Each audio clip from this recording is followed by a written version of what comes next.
6h43, vous écoutez RMC, vous regardez RMC Découverte. Patrick Caram est donc avec nous, vice-président du Conseil régional d'Île-de-France en charge de la jeunesse et des sports. Alors rappelons les faits, Patrick Caram, vous le disiez, nous sommes vendredi, fin de journée, base de loisirs d'Étampes, dans l'Essonne. Il fait quoi? Un peu plus de 40 degrés. Certains esprits se sont échauffés. Il y avait plus de 1500 personnes sur la base. C'est pas sur la base. Sur la base, il y en avait beaucoup plus, mais sur le site de la piscine à vagues. Voilà, il y a une piscine à vagues, un grand toboggan rouge à proximité. Certains étaient quelque peu alcoolisés, il faut le dire aussi, venus passer l'après-midi. Et les soucis commencent à 18h. Deux groupes de jeunes arrivent, des cités voisines, les Guinettes et Mency, c'est ça. Les jeunes, chauffés par le soleil, ont commencé par ennuyer les familles qui étaient présentes. Ils y étaient d'abord, ils n'arrivaient pas, ils y étaient. Il y a eu effectivement quelques incidents avec les familles absolument intolérables.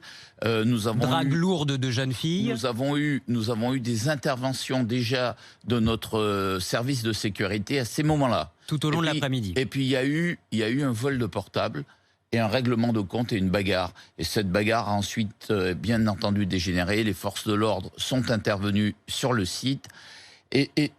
Cet incident témoigne d'une montée, en fait, de la violence. Il faut se dire que depuis 2015, en décembre 2015, nous arrivons au pouvoir avec Valérie Pécresse. Et très vite, nous avons décidé de sanctuariser nos îles de loisirs. Nous avons 12 îles de loisirs, 3000 hectares, 1000 hectares de plans d'eau. On peut tout faire sur ces îles.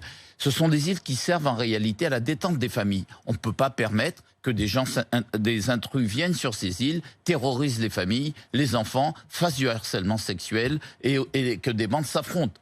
Et pour contrer tout ça, nous avons investi 7 millions d'euros. 7 millions avec de la vidéoprotection, 7 millions depuis l'an dernier avec des drones, avec haut-parleurs pour surveiller, 7 millions pour renforcer les clôtures et mettre des dispositifs anti-intrusion.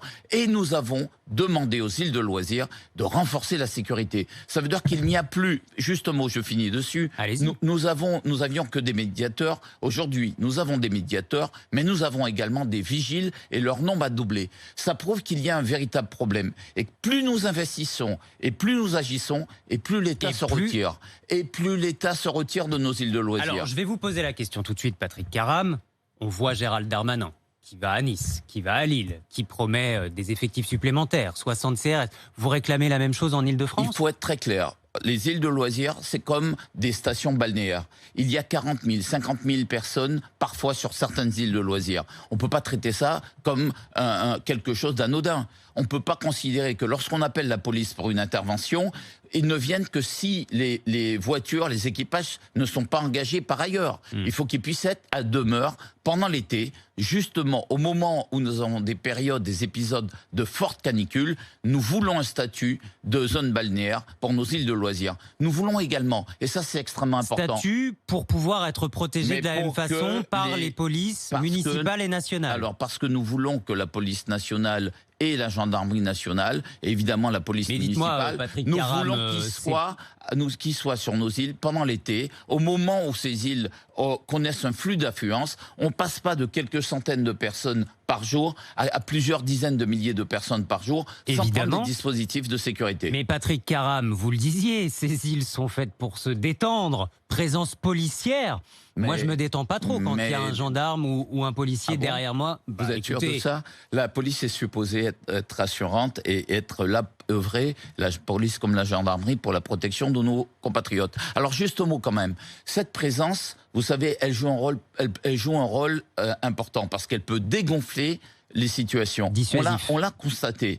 On a évidemment des vigiles et ils vont au front parce qu'ils sont engagés. Sauf que quand vous avez un homme... Mais régulièrement, il y a régulièrement besoin d'intervenir sur ce genre de base de loisirs. On constate une montée de la violence. Depuis 2015, on constate une montée des faits de délinquance. On constate aussi une montée des incivilités. Voilà pourquoi nous avons investi autant et voilà pourquoi nous voulons évidemment que l'État assume. Nous voulons aussi autre chose.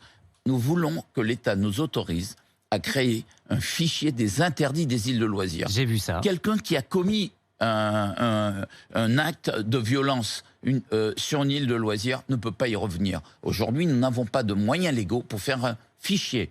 Nous avons des interdits de stade, pourquoi pas des interdits d'îles de loisirs? Nous le réclamons. On en est réellement là, Patrick Karam, on en est réellement là. Brigade équestre, policiers, gendarmes, caméras de vidéosurveillance pour une intervention en temps réel, des drones. On en est là, des vigiles, de sociétés privées. La société est violente. Et les îles de loisirs ne peuvent pas rester à l'écart de cette violence, même si nous la protégeons. Nous les protégeons. Il y a moins de faits sur nos îles de loisirs qu'à l'extérieur, parce que nous avons mis le paquet. Mais je veux quand même vous dire que 2020, c'est une situation particulière. Valérie Pécresse a écrit au ministre de l'Intérieur pour dire « Attention, l'Île-de-France est une véritable cocotte minute aujourd'hui. Il faut craindre évidemment des déferlements, encore plus après le Covid. Confinement. Mais c'est ça qu'on ressent. C'est pas simplement des voyous aujourd'hui qui s'excitent. Vous avez des gens qui sont en tout cas qui ne sont pas connus des services de police et qui peuvent déraper. Vous avez des parents sur l'île de loisirs. Moi, j'étais hier... Ensauvagement de la société, comme dit Gérald Darmanin. C'est plus que ça. Vous dites ensauvagement, je trouve que le terme... Gérald Darmanin parle d'ensauvagement. Oui, il essaie d'imiter Sarkozy. Moi, je souhaiterais qu'il fasse comme Sarkozy. Sarkozy serait déjà venu avec nous sur une île de loisirs à voir la réalité des situations. Pour l'instant, il est ailleurs, il va dans des coins un peu tranquilles. Mais ensauvagement, moi, je trouve que la situation est beaucoup plus grave. Vous avez des incidents qui finissent par devenir de véritables faits de société et qui se multiplient et qui montent en gravité. Et face à ça, quelle est la réponse des pouvoirs publics? La réponse, pour moi, n'est pas à la hauteur. Et si, sur nos îles de loisirs, on le voit, on laisse les collectivités seules. Alors oui, évidemment, moi je salue l'intervention des forces de police. Simplement, quand ils ne sont pas là parce qu'ils n'ont pas d'équipage pour intervenir, que font-ils? Et puis il y a un autre sujet. On arrête ces personnes, et ces personnes se retrouvent en liberté. On a eu des cas l'an dernier, après des agressions contre nos vigiles, avec un guet-apens qui leur avait été tendu. Ils avaient été frappés. Ils se sont retrouvés relâchés quelques jours plus tard. Ça n'est pas acceptable. Nous devons prendre aujourd'hui des mesures, et l'Île-de-France va prendre une mesure très forte.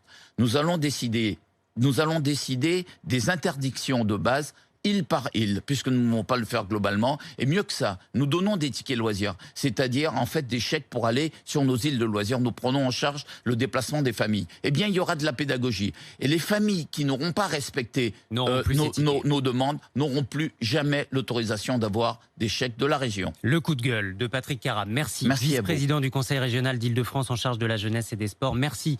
D'avoir été avec nous en direct, en studio ce matin.